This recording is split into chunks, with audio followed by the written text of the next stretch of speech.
El día que descubrí que estaba embarazada, escuché al hermano gemelo de mi novio decir: «Hermano, he estado fingiendo ser tú y jugando con tu novia durante tanto tiempo. ¿Y si se entera Jaime?». Mi novio solo se rió y respondió: «Ella no se irá, no es la primera vez que cambiamos». Esa tarde reservé una consulta médica y un billete de avión de ida programado para el mismo día de nuestra boda. Si planeaban humillarme delante de todos, ¿por qué no debería escapar primero y convertir su juego en una broma? Con 5 días restantes, ahora podía distinguir fácilmente a los gemelos. Jaime era frío, distante, siempre serio. Ernesto, el gemelo, era juguetón y tenía un pequeño lunar en el estómago. Jaime nunca me dejó acercarme lo suficiente como para saber si él también tenía uno. A la mañana siguiente, Jaime estaba en la sala de estar con gafas de montura dorada y leyendo el periódico. Bien vestido. «Tendremos invitados hoy», dijo sin levantar la vista. Más tarde, Ernesto llegó con una mujer llamada Olivia. Hice mi papel fingiendo sorpresa cuando Jaime nos presentó. «Este es mi hermano gemelo. Acaba de regresar del extranjero». Ernesto me estrechó la mano. «Encantado de conocerte». Su expresión era tranquila, su sonrisa educada, pero yo sabía demasiado para ser engañada. Olivia intervino acercándome. «Raquel y yo fuimos compañeras de cuarto en la universidad, y adivina que seré tu dama de honor». Antes de que pudiera responder, el chef nos llamó para almorzar. En la mesa, Olivia se sentó entre los gemelos y me sonrió. «Raquel, Jaime ha estado actuando diferente últimamente. Sabía que quería que me avergonzara. Así que sonreí suavemente y dije: «Sí, ha cambiado. Se ha vuelto mucho más amable conmigo. Creo que me he enamorado aún más de él». La habitación quedó en silencio. Ambos hermanos se pusieron rígidos. Jaime le lanzó a Ernesto una mirada fría. Luego, tratando de mantener el ambiente ligero, Ernesto puso camarones en mi plato. «Cariño, tus camarones al ajillo favoritos, sin cáscaras». Se congeló al darse cuenta de lo que acababa de decir. «Mi hermano te llama así todo el tiempo». Se me escapó, añadió rápidamente. Asentí. «Qué atento».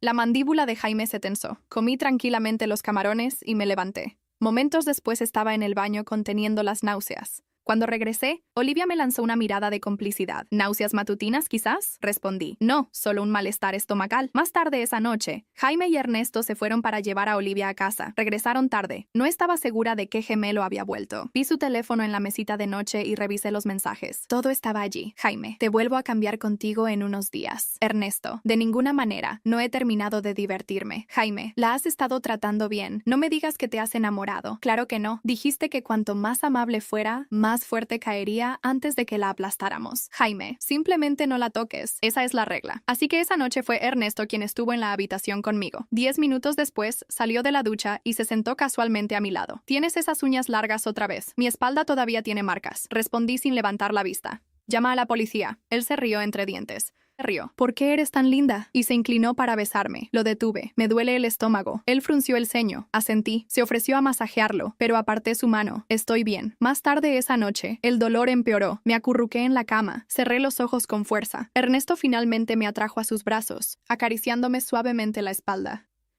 «Cariño, que no te duela más». Su voz era suave y por un momento pensé que sentía algo real. Pero a la mañana siguiente me recordó quién era realmente. Me desperté y lo encontré de pie junto a mí, sosteniendo mi teléfono. Su expresión era ilegible. «¿Por qué el hospital te envía instrucciones previas al procedimiento?». Mi corazón dio un vuelco, pero mantuve la calma. «Probablemente solo un anuncio emergente. Si estuviera realmente embarazada, te lo diría». Entrecerró los ojos. «¿Has estado visitando ese tipo de sitios web?». «Aprender es bueno», dije rotundamente. Él sonrió. «¿No son suficientes las cosas que te enseño?». Luego susurró: «En 4 días nos casaremos. Te haré la novia más feliz del mundo». Sonreí, porque en 4 días estaría en un avión y ambos estarían solos en una boda a la que nunca asistiría. No habría matrimonio ni futuro, no para ninguno de nosotros. El día después de la cena fingí que todo estaba bien. Sonreía cuando era necesario, reía cuando se esperaba, y hacía el papel de la prometida devota. Pero por dentro contaba las horas. 4 días más hasta la boda. 4 días más hasta que desapareciera de sus vidas para siempre. Esa mañana, Ernesto me trajo el desayuno a la cama. Se sentó a mi lado, colocando cuidadosamente una bandeja con tostadas, jugo de naranja y huevos revueltos en mi regazo. «Cariño, necesitas comer bien», dijo suavemente. Asentí, forzando una sonrisa. «Gracias». Me observó mientras comía, su expresión ilegible. Podía ver cómo daban vueltas las ruedas en su mente, tratando de averiguar si creía la mentira que le conté anoche. Él no había mencionado el mensaje del aborto. Podía sentirlo flotando entre nosotros como el humo después de un fuego. Más tarde, Jaime llamó. Nunca lo había hecho antes del mediodía. Su tono era plano. Escuché que Ernesto te preparó el desayuno. Eso fue nuevo. Respondí casualmente. Sí, lo hizo. Fue amable de su parte. Hubo silencio en la línea y luego dijo: volveré esta noche. Necesitamos finalizar algunos detalles de la boda. Acepté. Claro, lo esperó con ansias. Cuando llegó la noche, el verdadero Jaime llegó, tan frío como siempre. Pasó a mi lado sin una mirada y fue directamente a su oficina. Lo seguí en silencio y llamé. Adelante, dijo. Entré. Jaime estaba sentado detrás de su escritorio, hojeando algunos documentos. Sin levantar la vista, dijo: necesito tu firma en estos contratos. Son para el lugar de la boda y el catering. Me acerqué y tomé la pluma. Cuando estaba a punto de firmar, de repente me miró. Sus ojos eran penetrantes. Dime algo, Raquel. ¿Me amas? Su pregunta me tomó desprevenida. Lo miré por un momento antes de responder. Sí, pero no estoy segura de si te amo a ti o a tu hermano. Su expresión se quebró por un segundo antes de que la enmascarara de nuevo. Eso es algo peligroso de decir, murmuró. Me encogí de hombros. Entonces quizás deberías haberlo pensado 2 veces antes de compartirme con otra persona. Jaime se puso de pie. Caminó alrededor del escritorio, acortando la distancia entre nosotros. Su voz era baja y peligrosa. Creo que eres inteligente, pero no olvides, Raquel. Siempre he estado un paso por delante. Incliné la cabeza. Entonces, ¿por qué siento que soy yo quien tiene todo el control ahora? Me miró fijamente durante mucho tiempo. Luego se dio la vuelta. Vete. Salí con calma y el corazón latiéndome rápido. Acababa de pinchar al oso, pero ya no me importaba. Esa noche reservé una habitación de hotel cerca del aeropuerto con un nombre diferente. Transferí mis ahorros a una nueva cuenta y contacté con una clínica en el extranjero para confirmar mi cita. Todo estaba listo. Faltaban 3 días. En casa seguí fingiendo. Ernesto intentó ser dulce, cocinando la cena y viendo películas conmigo. Le seguí el juego, le dejé pensar que todo estaba bien, pero luego encontró la maleta. Estaba metida debajo de la cama, medio empacada. Salí de la ducha y encontré a Ernesto sosteniendo uno de mis vestidos. ¿Vas a algún sitio?, preguntó. Me quedé inmóvil por un segundo. Luego me reí. Solo una maleta de repuesto, en caso de que la luna de miel sea repentina. Sus ojos se entrecerraron. ¿Nunca te preparas con antelación? Sonreí. La gente cambia. Él asintió lentamente. Sí, lo hacen. Al día siguiente, Raquel, Olivia y yo fuimos a la última prueba del vestido de novia. Olivia habló todo el camino sobre las flores, el lugar, los votos. Fingí que me importaba, pero mi mente estaba en otra parte. Mientras Olivia admiraba su reflejo en el espejo, se volvió hacia mí y dijo: ¿sabes? Siempre pensé que Jaime terminaría con alguien más fuerte, alguien que pudiera igualar su ambición.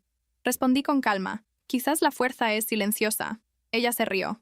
O quizás es solo debilidad disfrazada. Le sonreí a través del espejo. Lo descubriremos pronto, ¿no? Esa noche me quedé despierta mirando el techo. 2 días más. Me dolía el estómago de nuevo. El estrés, las mentiras, el peso del secreto dentro de mí. Todo me oprimía como una nube de tormenta a punto de estallar. Al amanecer, envié un mensaje de texto a una compañía de taxis para confirmar mi recogida temprano en la mañana del día de la boda. No iba a dejar que ellos escribieran mi final. Desaparecería ante sus ojos. Los dejaría parados en el altar y se darían cuenta de que habían perdido a la única mujer que los vio claramente, porque había terminado de hacer el ridículo en su juego retorcido. Pronto, el mundo entero sabría cuán crueles eran realmente Jaime y Ernesto. La mañana antes de la boda, estuve parada frente al espejo por mucho tiempo, cepillándome el cabello en silencio. Mi reflejo se veía tranquilo, incluso sereno, pero por dentro me desmoronaba. Había empacado todo: pasaporte, teléfono nuevo, dinero en efectivo, documentos. El boleto de avión estaba confirmado, el procedimiento programado. Todo listo. Bajé las escaleras y encontré a Raquel tarareando en la cocina. Estaba preparando el desayuno como si fuera un día cualquiera. Olivia se había quedado otra vez. Bajó las escaleras con la camisa de Jaime. Su presencia se había vuelto constante, como una sombra de la que no podía deshacerme. Me sonrió. Buenos días, futura novia. Le devolví la sonrisa. Buenos días. Jaime entró unos minutos después, impecablemente vestido y ya al teléfono. Ni siquiera me miró. Me pregunté cuál de los dos era hoy, Jaime o Ernesto, pero ya sabía por la forma en que me ignoró. Ese era el clásico Jaime. Colgó y se volvió hacia Olivia, rozando un beso en su mejilla antes de caminar hacia la mesa. Lo noté, y también Raquel. Sus ojos se abrieron por un momento, pero no dijo nada. Me senté y tomé mi té en silencio. Pasamos la mañana revisando los últimos detalles. Ernesto, el verdadero Ernesto, llegó con un pequeño regalo, un collar. Me lo puso en la mano y dijo: para la buena suerte. Abrí la caja. Era un colgante de plata, simple y elegante. Ernesto se inclinó. Lo elegí yo mismo. Algo para que me recuerdes. Sostuve su mirada. Recordaré todo, Ernesto. Su sonrisa vaciló. Esa tarde, Jaime insistió en que nos tomáramos fotos previas a la boda. No discutí. Que tuvieran sus recuerdos perfectos. Me puse un vestido blanco. Me paré al lado de Jaime mientras el fotógrafo tomaba foto tras foto. Jaime mantuvo su mano firmemente en mi cintura. Su agarre era fuerte, posesivo. Para la cámara sonreía, pero cuando nadie miraba, me susurró al oído: «No me avergüences mañana». Incliné la cabeza y le susurré: «Tú serás el avergonzado». Él se puso rígido. Más tarde esa noche, Raquel me entregó un pequeño sobre. «Tu madre me dejó esto el año pasado. Quería que lo tuvieras antes del día de tu boda». Lo abrí sola en mi habitación. Dentro había una simple nota: «Mi dulce niña, nunca confundas el silencio con la debilidad. Cuando sea el momento de hablar, asegúrate de que sea lo suficientemente fuerte como para ser escuchada para siempre». Doblé la carta cuidadosamente y la puse en mi bolso. Llevaría sus palabras conmigo a donde quiera que fuera. Esa noche, Ernesto llamó a mi puerta. Yo ya estaba en la cama fingiendo estar dormida. Entró en silencio, se sentó al borde de la cama y me tocó el brazo. «Raquel, ¿estás nerviosa?» Me volví lentamente para mirarlo. «Un poco». Él bajó la mirada. «Pronto te irás». No respondí. Continuó: «Quiero decir, como casada, toda tu vida cambiará». «Sí, lo hará», dije suavemente. Me tomó la mano, su voz baja. «¿Alguna vez deseas que las cosas hubieran sido diferentes?» Lo miré fijamente. «¿Tú sí?» Los ojos de Ernesto buscaron los míos. Luego se puso de pie. «Descansa un poco, mañana será un gran día».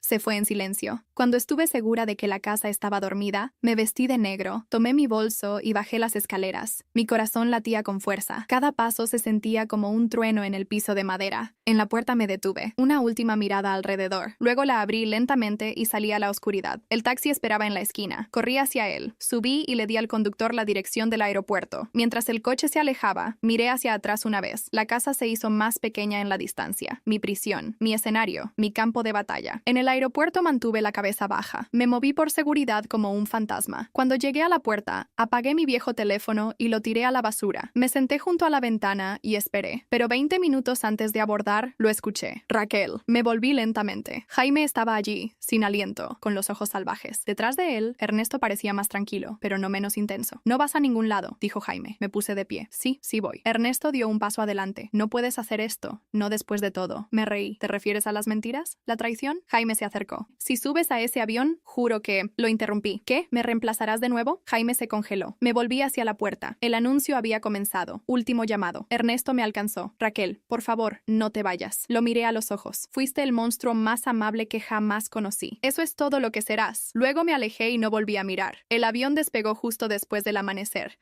atravesando las nubes como una cuchilla. Me senté en mi asiento de ventanilla, agarrando el reposabrazos, tratando de calmar mi respiración. Mi pecho estaba apretado, no por miedo a volar, sino por todo lo que había dejado atrás. El año pasado, las mentiras, la manipulación, los dos hermanos que me trataron como una pieza de juego. Ahora, por primera vez en mucho tiempo, no tenía máscara que llevar, ningún papel que interpretar. Era solo yo. 2 horas después del vuelo, una azafata se detuvo a mi lado. «Señorita, ¿está usted bien?» Asentí, solo cansada. Ella sonrió y siguió adelante. Apoyé la mano sobre mi estómago. El dolor había disminuido. Había decidido mantener la cita, pero aún no había tomado una decisión. No realmente. La clínica estaba en un pueblo tranquilo al otro lado del país. Nadie pensaría en buscarme allí. Usé un nombre falso y me registré en una pequeña casa de huéspedes con papel pintado pelado y sábanas blancas y suaves. El aire olía a lavanda y lluvia. La mujer de la recepción no hizo preguntas. Me entregó la llave y dijo: «Tienes un rostro amable. Pareces alguien que huye de algo». Me detuve. Quizás sí. Esa noche me senté en el porche viendo cómo se acercaba la tormenta. Sostuve mi teléfono, mi nuevo teléfono limpio de cualquier contacto, y debatí si enviarle un mensaje a Raquel. Pero ¿qué le diría? En cambio, abrí la grabadora de voz y hablé en voz baja. «Si algo me pasa, quiero que alguien sepa la verdad. Me llamo Raquel Lina. Estaba prometida con un hombre llamado Jaime, y su hermano gemelo Ernesto fingió ser él durante meses. Ambos me usaron, me mintieron. Estoy embarazada y ni siquiera sé quién es el padre, pero estoy harta de ser su marioneta». Guardé la grabación y me la envié por correo electrónico. A la mañana siguiente entré en la clínica. La enfermera de la recepción me saludó amablemente. Me llevó a una habitación y me dio una bata. Me cambié lentamente, mirando mi reflejo en el espejo sobre el lavabo. Me veía pálida, pero firme, cansada, pero viva. El médico llegó y sonrió suavemente. «¿Estás segura de que quieres hacer esto?» Dudé, luego susurré: «¿Puedo escuchar el latido del corazón primero?» Él asintió. Unos minutos después, la habitación se llenó con el suave y constante ritmo de la vida. Mis ojos se llenaron de lágrimas. Me tapé la boca y me volví. «Eso es suficiente. Necesito tiempo». El médico asintió de nuevo. «Tómate todo el tiempo que necesites». Salí sin terminar el procedimiento. De vuelta en la casa de huéspedes, me acurruqué en la cama y miré el techo. La lluvia había parado. El cielo se estaba despejando. No sabía cómo sería mi futuro, pero sabía que no involucraría a Jaime ni a Ernesto. No iba a volver. Al día siguiente visité una pequeña oficina legal en la ciudad. Pedí cambiar mi nombre. Elegí algo simple, algo limpio. A partir de ahora sería Raquel Mayo. El abogado me preguntó si necesitaba protección, una orden de alejamiento, la intervención de la policía. Dije que no. No quería venganza. Quería silencio, libertad. Pero la libertad resultó no durar mucho. 2 semanas después de que desaparecí, una carta llegó a la casa de huéspedes, sin remitente. Dentro había una foto mía tomada a través de una ventana, sentada sola con mi té, y una nota escrita con trazos fuertes y agresivos. ¿De verdad pensaste que podías irte sin consecuencias? Me quedé inmóvil, el corazón latiéndome. Le pregunté a la dueña de la casa de huéspedes si alguien había venido. Negó con la cabeza. Nadie extraño. Nadie preguntó por ti. No dormí esa noche. Al día siguiente salí temprano y tomé un autobús a otra ciudad. Cambié de hotel. Usé solo efectivo. Empecé a usar gafas de sol y un sombrero. Vivía como una sombra. Pero quienquiera que hubiera enviado esa carta me había encontrado una vez y podía hacerlo de nuevo. No sabía si era Jaime o Ernesto, y esa era la peor parte, porque no sabía a cuál temía más. La tercera ciudad a la que me mudé era más tranquila, costera. El tipo de lugar donde las calles bajaban hacia el mar y la noche olía a sal y jazmín. Alquilé un pequeño estudio encima de una panadería. La dueña era una mujer mayor llamada Marta, que me dejaba pagar semanalmente en efectivo y no hacía preguntas. Aquí me convertí en Raquel Mayo, una editora freelance que trabajaba a distancia. Creé un nuevo correo electrónico, una nueva cuenta bancaria, una nueva vida. Me despertaba temprano para caminar por la orilla, preparaba tostadas con mermelada de la panadería de abajo y trataba de fingir que no tenía miedo cada vez que el teléfono vibraba o un golpe sonaba en la puerta. El miedo era constante, pero también lo era la vida que crecía dentro de mí. Una mañana me senté en un pequeño café cerca del paseo marítimo. Había empezado a escribir en un pequeño cuaderno de cuero. No un diario exactamente, más bien como trozos de mí misma, recuerdos que no quería perder. Una entrada simplemente decía, él nunca me tocó, pero sigo sintiendo que mi cuerpo no me pertenece. Otra decía, Ernesto una vez me dijo que me veía más bonita cuando estaba callada. Espero que mi hija ruja. No sabía si era una niña, pero ayudaba a imaginar algo hermoso al otro lado de esta tormenta.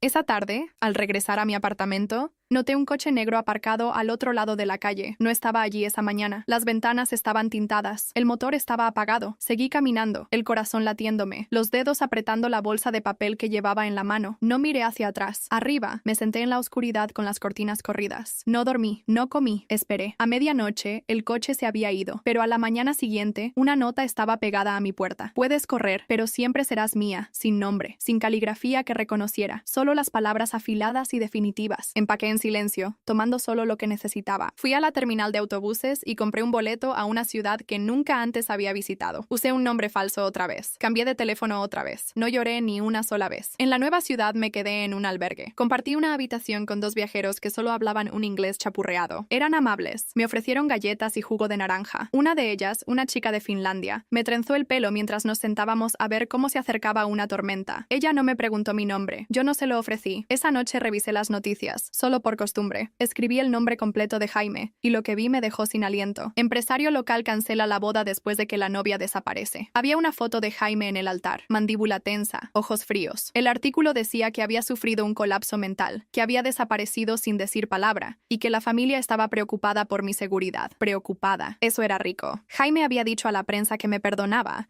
y que solo esperaba que estuviera recibiendo la ayuda que necesitaba. Ernesto no fue mencionado ni una sola vez. Eso no fue un accidente. Estaban reescribiendo la narrativa, convirtiéndome en una mujer frágil que huyó de la felicidad. Y quizás eso era lo que querían. Quizás ellos también lo creían. Me quedé mirando la pantalla. Luego me reía a carcajadas en una habitación llena de extraños, porque la verdad estaba tan lejos de ese titular que podría haber sido ficción. Esa semana contacté a una terapeuta a través de una red de beneficencia. Le conté fragmentos y detalles. Ella dijo que tenía síntomas de trauma, posiblemente TEPT. Me preguntó si me sentía segura. No respondí. Me preguntó si quería denunciar algo. No lo hice. Porque esto no se trataba de venganza. Ni siquiera se trataba de justicia. Se trataba de supervivencia. Quería vivir. Quería criar a este bebé en paz. Quería dejar de despertar con miedo. Pero cuando cerré los ojos esa noche, volví a ver a Ernesto de pie en el pasillo con la mano en mi muñeca, susurrando mi nombre como una pregunta y una promesa. Y me di cuenta de algo que no había querido admitir. No estaba segura de si le temía porque me había mentido. Le temía porque una parte de mí todavía quería creer las mentiras. Pasaron las semanas. El albergue se convirtió en un alquiler a corto plazo, y luego en un pequeño apartamento cerca de un parque lleno de madres y cochecitos. Empecé a trabajar a tiempo parcial como voluntaria en una biblioteca local, organizando libros y ayudando a los niños a leer durante las tranquilas mañanas de los días laborables. Nadie sabía quién era yo. Nadie preguntó. Era lo más segura que me había sentido en meses. Le decía a la gente que me acababa de mudar de otro estado, que estaba embarazada por elección, que trabajaba en línea en redacción. Las mentiras ahora me resultaban más fáciles. Las llevaba como una armadura. Una tarde, mientras cerraba la biblioteca, encontré a una niña llorando en un rincón. Se había separado de su madre. Me arrodillé a su lado, secándole las lágrimas, y le dije que todo estaría bien. 15 minutos después, la mujer me miró con una expresión extraña. «Vas a ser una madre maravillosa», dijo. Esa noche lloré por primera vez en semanas, no porque tuviera miedo, sino porque por una vez alguien vio algo en mí que no estaba roto. En mi siguiente cita, el médico sonrió y dijo: «Es una niña. ¿Quieres escuchar los latidos del corazón?». Asentí. Y ahí estaba, constante y fuerte, como el ritmo de un nuevo comienzo. Decidí llamarla Lily, Lily Mayo. Un nombre sin historia, sin dolor, solo luz. Pero la paz no dura cuando te persigue el pasado. Unos días después recibí un paquete en el apartamento, sin dirección de remitente. Casi lo tiré, pero algo me hizo abrirlo. Dentro había una sola ecografía. No era mía. Tenía el nombre Raquel Lina, impreso en la parte inferior, y una nota adhesiva que decía: «¿Todavía estás segura de que es tuyo?». Mis manos temblaron. Me senté en el suelo tratando de respirar. Significaba que alguien tenía acceso a mis registros o, peor aún, que habían falsificado uno para molestarme. De cualquier manera, era una amenaza. Fui a la clínica a la mañana siguiente y se lo mostré al médico. Ella confirmó que no era de su consultorio. «Alguien está tratando de asustarte», dijo. «¿Tienes un lugar seguro donde quedarte?». Asentí, pero estaba mintiendo. No había un lugar seguro. No cuando te han arrastrado a los juegos de hombres que creen que todo es suyo, incluyéndote a ti. Esa noche cerré las puertas con doble llave, revisé las ventanas. Dormí con un cuchillo de cocina debajo de la almohada. Mantuve mi teléfono en silencio pero al alcance. Y así me quedé durante una semana. Apenas durmiendo, apenas funcionando. Hasta que una mañana sonó el timbre del apartamento. No respondí. Luego sonó una y otra vez. Finalmente, una voz salió por el intercomunicador. «Raquel, soy yo». Era Ernesto. Todo mi cuerpo se congeló. No me moví, no respiré. Él siguió hablando. «Raquel, sé que estás ahí. Por favor, solo quiero hablar. Te he estado buscando por todas partes. No estoy aquí para hacerte daño». Me alejé del intercomunicador. Mi visión se nubló. Corrí a la parte trasera del apartamento. Tomé mi bolso y bajé por la escalera de incendios. Mis manos temblaban tanto que apenas podía agarrar la barandilla de metal. No me detuve hasta que llegué a la parada del autobús a 3 cuadras de distancia. Subí al primer autobús que vino, sin importarme a dónde se dirigía. Me senté en la parte de atrás, acunando mi estómago. No lloré, no grité, pero sí me susurré una y otra vez: «Me encontró, me encontró». Peor aún, parecía sincero cuando dijo que no iba a hacerme daño. Porque los monstruos no siempre llegan rugiendo. A veces llegan susurrando tu nombre como si nunca te hubieran traicionado, como si todavía pertenecieran a tu vida. Cambié de ciudad de nuevo. Esta vez no esperé a que el miedo echara raíces. Compré una peluca barata, me teñí las cejas, usé gafas de gran tamaño y me mudé a una habitación encima de una librería cerrada. Las ventanas apenas se abrían y el calentador sonaba por la noche, pero estaba tranquilo. Sin nombre en el buzón, sin presencia en línea, sin dirección de reenvío. Me convertí en alguien que solo existía en miradas fugaces. El pueblo era pequeño. La gente se mantenía al margen. Conseguí trabajo limpiando una vieja sastrería a cambio de comidas y propinas. El dueño, el señor García, tenía casi 80 años y estaba medio ciego. Nunca me preguntó mi nombre. Él solo me llamaba niña. Una tarde, mientras cerraba la puerta trasera, me dijo: «Pareces alguien que lleva una guerra dentro de sí». Hice una pausa. Quizás sí. Él no insistió, solo asintió. «No dejes que gane». Esa noche me senté en el suelo y conté cada moneda que me quedaba. Tenía suficiente para un mes más. Después de eso necesitaría un trabajo de verdad de nuevo. Quizás incluso revelar mi identidad, pero no estaba lista todavía. No mientras Ernesto me siguiera buscando, porque sabía que era él. Jaime habría enviado a un abogado o una amenaza. Ernesto vino en persona, voz suave, disculpas en sus ojos, y eso lo empeoraba. Él no estaba tratando de castigar. Quería traerme de vuelta. Y una parte de mí odiaba lo familiar que todavía me sonaba su voz. Empecé a escribir cartas que nunca envié. A Ernesto, a Jaime, al bebé. Una de ellas decía: «Querida Lily, si estás leyendo esto, significa que lo intenté. Intenté darte una vida lejos de las personas que me destrozaron. Fuiste la única razón por la que seguí corriendo. Y si un día te preguntas por qué tu padre no está cerca, espero que entiendas. No fue solo para protegerte de él, fue para protegerte de lo que amar a alguien así puede hacerle a una mujer. Quemé esa carta en el fregadero al día siguiente. No quería vivir con miedo, pero el miedo se había instalado en mí. Una tarde fui al mercado solo por fruta y pan. La cajera estaba charlando con alguien detrás de mí, riendo. Fue entonces cuando lo oí. La voz suave, familiar, acento americano, no local. Dijo, no, gracias, solo busco a alguien. Se me heló la sangre. Me volví lentamente. Ernesto estaba al otro lado de la calle, hablando con un florista. Me agaché detrás de un puesto de frutas. El corazón se me aceleraba. No podía respirar. No podía moverme. ¿Cómo me encontró? Estaba siguiendo cada línea de autobús, cada reserva, cada sombra. Esperé hasta que se dio la vuelta. Luego corrí. No volví a la librería. No volví a mi habitación. Llamé a un refugio a 2 pueblos de distancia. Afirmé que estaba huyendo de una pareja abusiva y usé un nombre falso de nuevo. Dijeron que tenían espacio para una semana. Tendría que ser suficiente. En el refugio compartí habitación con una mujer llamada Sonia. Tenía un ojo morado y un niño que apenas hablaba. Ella nunca me preguntó mi historia, y yo no le pregunté la suya. Una noche, mientras estábamos doblando la ropa, me miró y dijo, los que sonríen más suavemente siempre cortan más profundo. No respondí. No necesité hacerlo. Ya lo sabía. Sabía lo que se sentía ser tocada suavemente por alguien que podía destruirte sin levantar la voz. Esa semana empecé a hacer un plan. No para huir de nuevo, sino para terminar con esto. Para asegurarme de que Ernesto nunca me encontrara de nuevo. Esto ya no se trataba solo de mí. Se trataba de Lily. Y había terminado de esconderme. Dejé el refugio antes del amanecer. Sonia me dio su abrigo extra y un sándwich empacado. No dijo nada cuando la abracé. Su silencio fue su bendición. En la estación de tren compré un boleto de ida a la capital con un nombre falso. No porque planeara quedarme allí, sino porque ese era el último lugar donde nadie esperaría que fuera. Las grandes ciudades se tragan a la gente como yo entera. Llegué de noche, desaparecí entre la multitud y encontré una habitación en una pensión deteriorada cerca del centro. La habitación no tenía calefacción, pero la puerta se cerraba con llave. Eso era suficiente. Me senté en la cama y abrí mi cuaderno de nuevo. Esta vez no le escribí a Lily, le escribí a Ernesto. Ernesto, me encontraste más de una vez, pero nunca me viste de verdad. Pensaste que porque a veces eras amable, porque recordabas mis camarones favoritos, te perdonaría. Ser amable mientras engañas a alguien no es bondad. Es crueldad con una cinta atada. Cerré el cuaderno y miré por la ventana.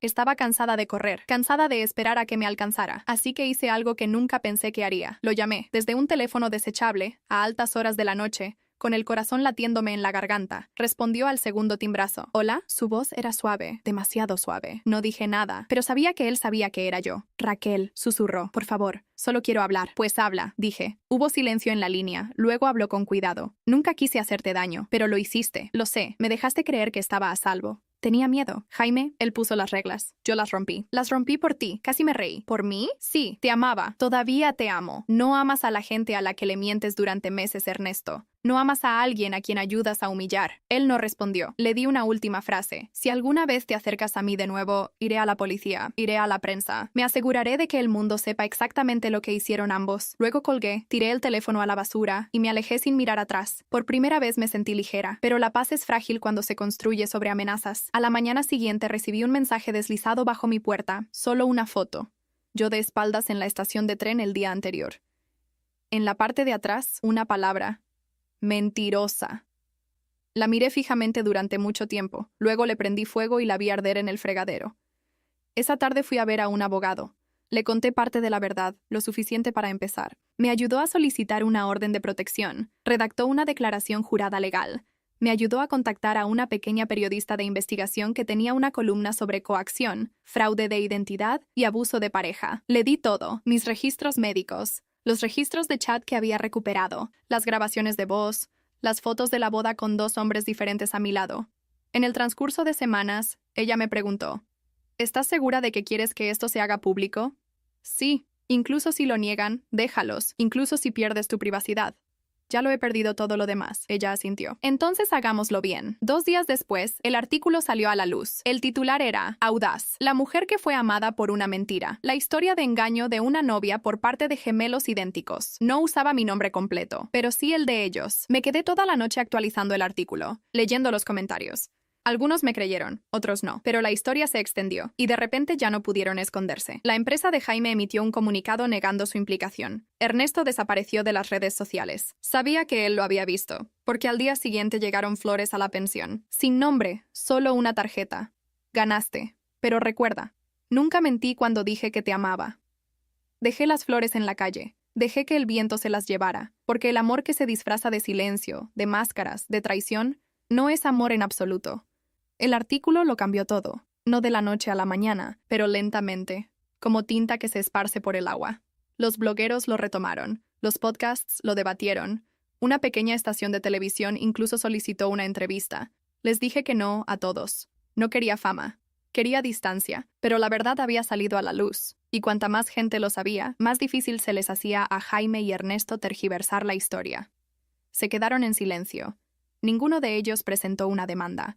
Ninguno emitió una respuesta personal. Era su forma de desaparecer sin admitir culpa. Cobardes.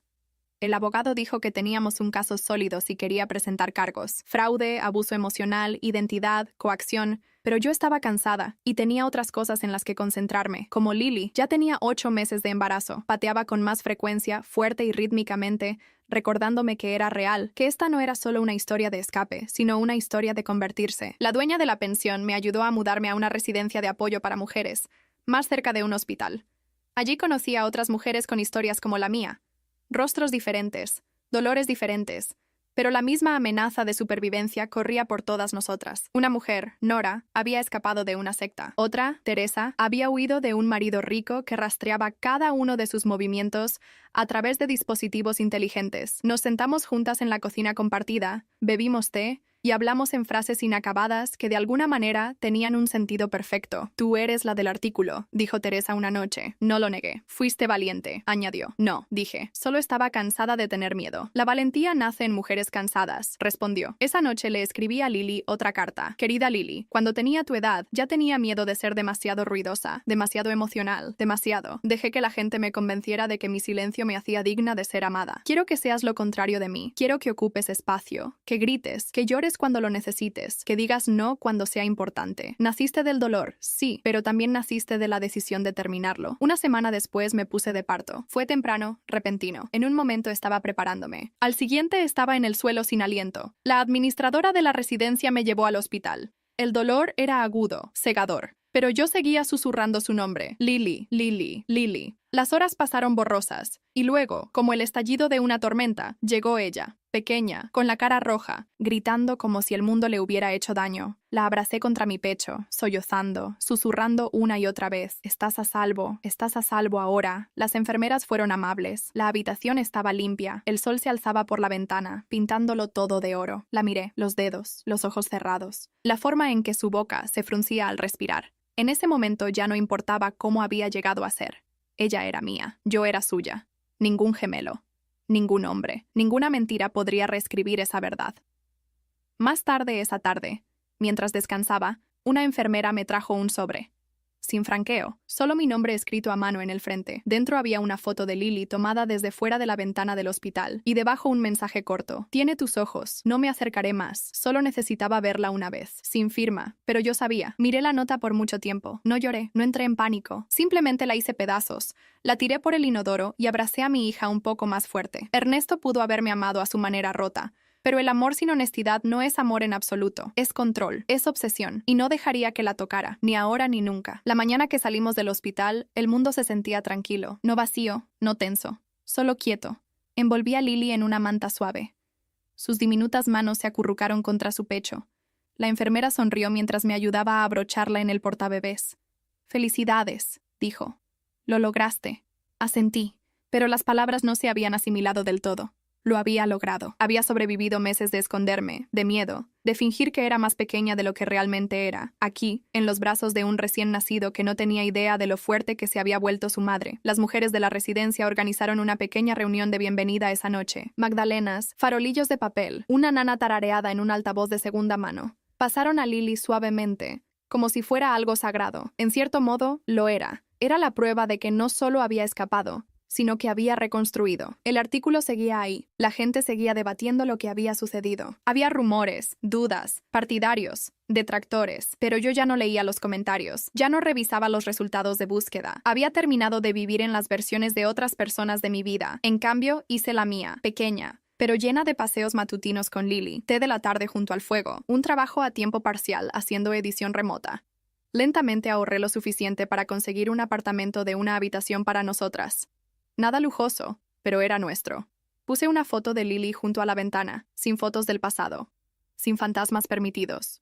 Un día, cuando sea mayor, le contaré todo. No para asustarla, sino para enseñarle a reconocer las máscaras antes de que se caigan, a saber la diferencia entre un hombre que quiere protegerte y uno que quiere poseerte. Hasta entonces, la protegeré con mi silencio, con mi nombre, con todo lo que me queda. Pasaron los meses, las estaciones cambiaron, y por primera vez en años, nadie me siguió. No llegaron cartas, no se deslizaron fotos por debajo de mi puerta. Ernesto cumplió su palabra, o quizás desapareció. De cualquier manera, las sombras se desvanecieron. El primer cumpleaños de Lily llegó tranquilamente.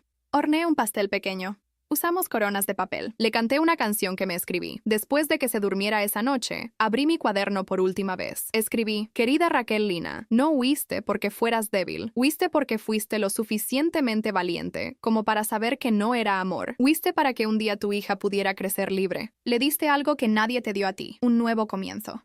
Cerré el cuaderno y lo puse en una caja debajo de mi cama, y nunca más lo abrí, porque mi historia ya no trataba sobre Ernesto o Jaime, ni siquiera se trataba de venganza, se trataba de renacimiento, y esta vez era yo quien escribía al final.